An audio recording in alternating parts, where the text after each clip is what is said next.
Good morning, student. Today I will tell you the answer of yesterday test.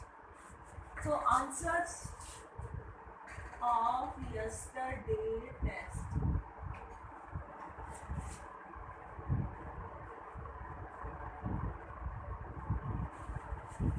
My first question was जो कि MCQ है, which of the following is not a linear equation.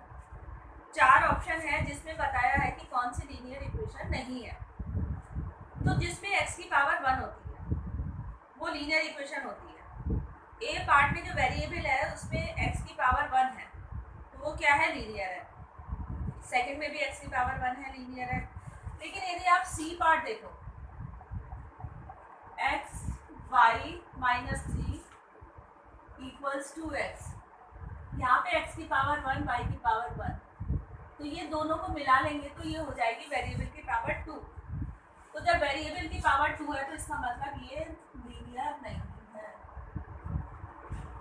Variable की power 1 होनी चाहिए. एक ही time में दोनों variable है तो दोनों की पावर ऐड करके देखो. सेकंड क्वेश्चन है द सॉल्यूशन ऑफ इक्वेशन आपको दे रखी है 3 plus x upon 4 equals to 5. इसका सॉल्यूशन निकालना है. तो इसमें प्लस माइनस नंबर पहले शिफ्ट होंगे, 3 को शिफ्ट कर देंगे. It is 5 minus 3 x upon 4 equals to 2. X कितना हो जाएगा, 8. तो इसमें x is equal to a आपका बी ऑप्शन है. तो B option is correct. Question number 3, which of the following is the solution of the given equation. Equation है आपकी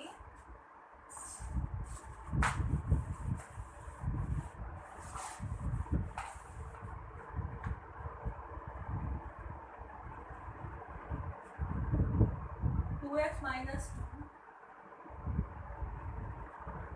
equals to x plus 3.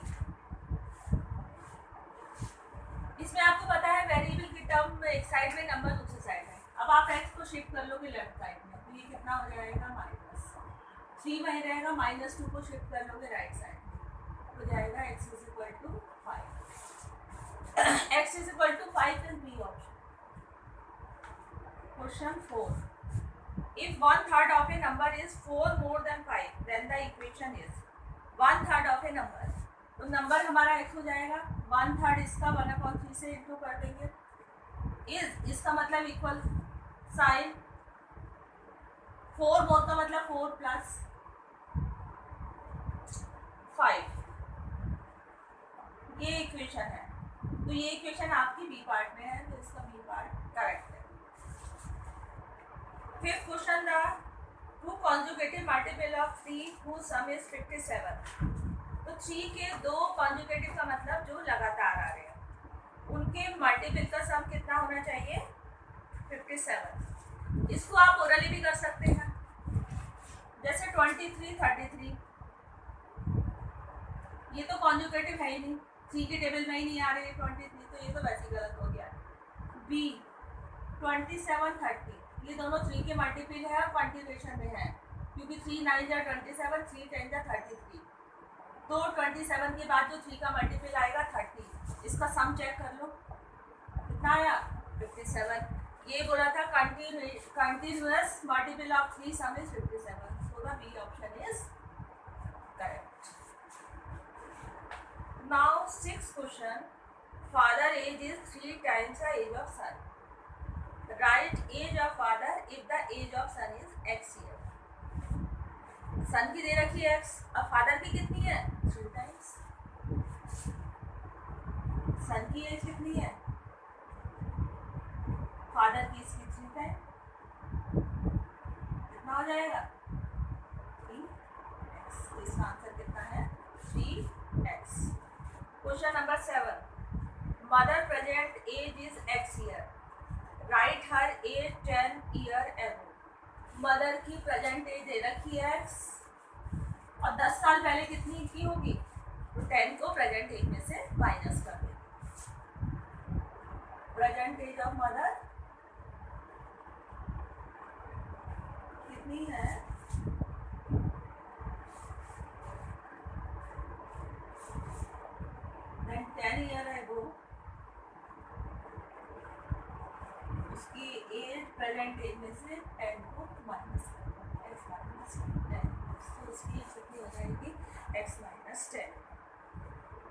question, sum of two digit of a number is 7. By assuming its tens and ones digit, write the numbers. तो दो digit के सम में एक तो one digit होता है और 10 डिजिट होता है, उसमें किसी को भी 8 मान लीजिए। सपोज मैंने वंस को माना, वंस और 10 दोनों मिला के x है, तो दूसरा जो है सम में से इसको माइनस करके आ जाएगा। 10 डिजिट कितना हो जाएगा? अब जो नंबर आएगा उसका फॉर्मूला है 10 into 10 digit plus 1 digit. 10 into 10 digit 10 into 7 minus x plus 1 digit. अब इसको सॉल्व कर लेंगे तो आपका नंबर आ जाएगा। ये फॉर्मूला मैंने बताया अलजेब्रा में। 10 into 7 70, 10 into minus x minus 10x plus x 70 minus 9x। तो इस हिसाब से आप नंबर फाइंड कर पाओगे ना। एक क्वेश्चन 2 मार्क का दिया था मैंने। Question 9, the difference between two whole number is 66। अब होल नंबर मुझे नहीं पता, लेकिन उनका डिफरेंस कितना है? 66। The ratio of two number is 2:5। आप दो नंबर के रेशियो से आप नंबर को एज्यूम कर सकते हो।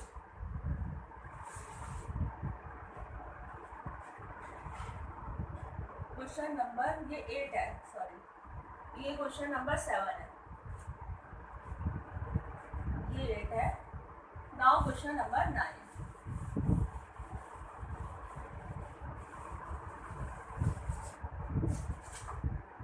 क्वेश्चन नंबर 9 इज, दो नंबर का रेशियो दे रखा है, तो इससे नंबर आएंगे रेशियो टर्म के आगे एस लगा। Let the numbers are 2x and 5x,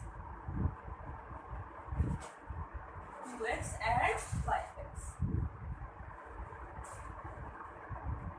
lowest इसका रेशियो का मतलब दो नंबर का लोएस्ट फॉर्म में आंसर है। तो यदि यहाँ पे x होगा, यहाँ पे x होगा, तो x x कैंसिल कितना हो जाएगा? 2:5। तो सेम फैक्टर दोनों के साथ अटैच करके आप एज्यूम कर लें। अब आपको दे रखा है कि ये जो दो नंबर आपने माने इनका डिफरेंस 66 है। आप डिफरेंस क्योंकि 66 पॉजिटिव है, तो आप बड़े में से छोटा माइनस करोगे तभी पॉजिटिव आएगा। तो जब डिफरेंस की इक्वेशन बनाओगे 5x minus 2x is equal to 66। काफ़ी बच्चे कर लेते हैं 2x माइनस 5x, जो कि रॉन्ग है। तो difference means bigger number minus smaller number, then you will get the positive value. Now solve it. x is equal to 66 upon 3, 22. So the numbers are 2x and 5x. That is, put the value of x, 2 into 22 and 5 into 22. It is 44 and 1. So these are the answers of yesterday test. Hope you will complete the test. Now today you will check the test with pencil and send me your marks. और ये class test आप class work की copy में ही करिए। Now today's assignment. Today I am starting the next exercise.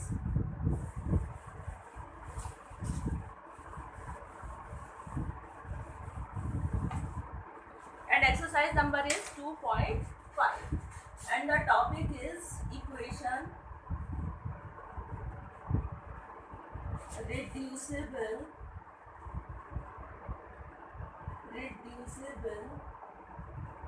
to simpler form।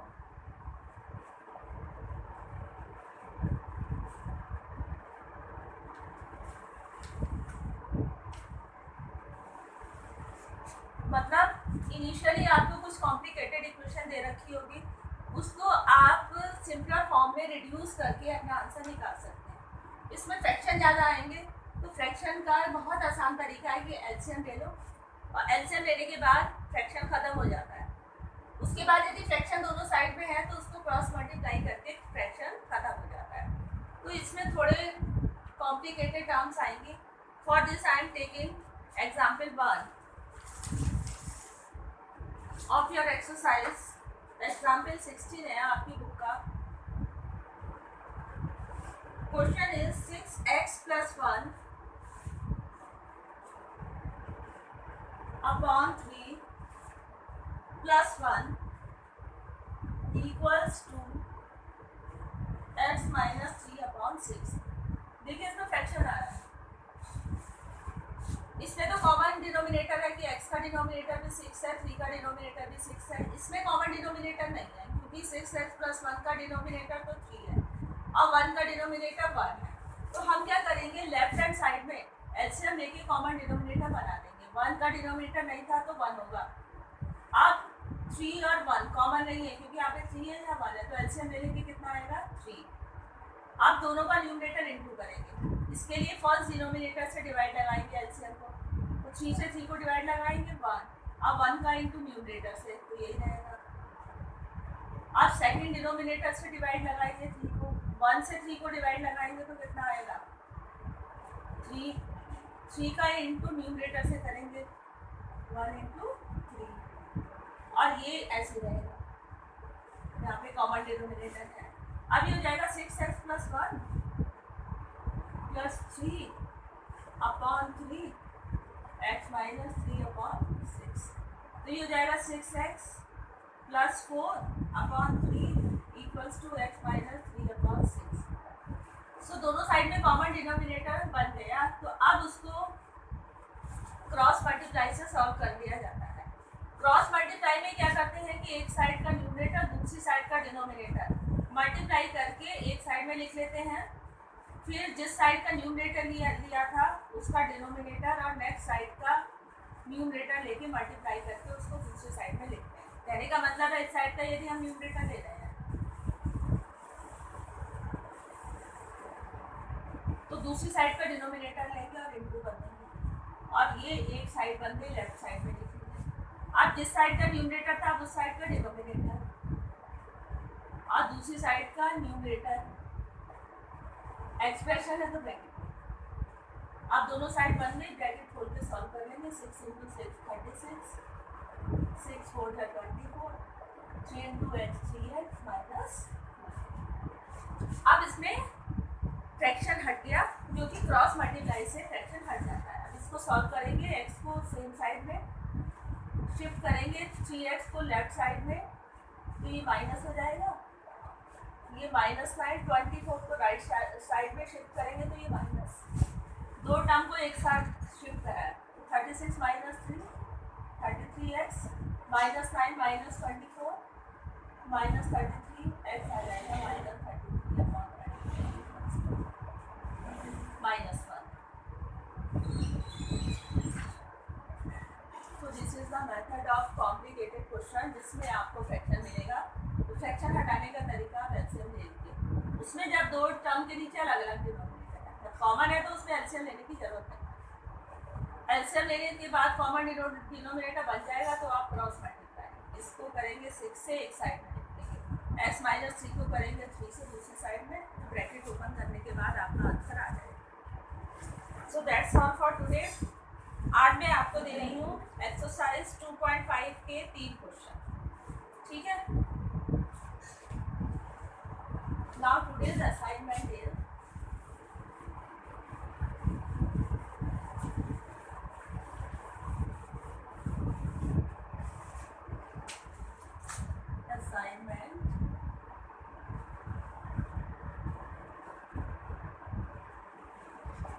exercise 2.5 solve the following linear equation. Solve the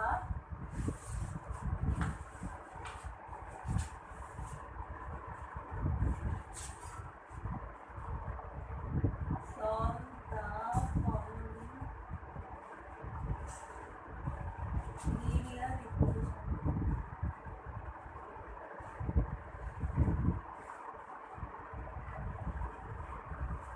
Question first.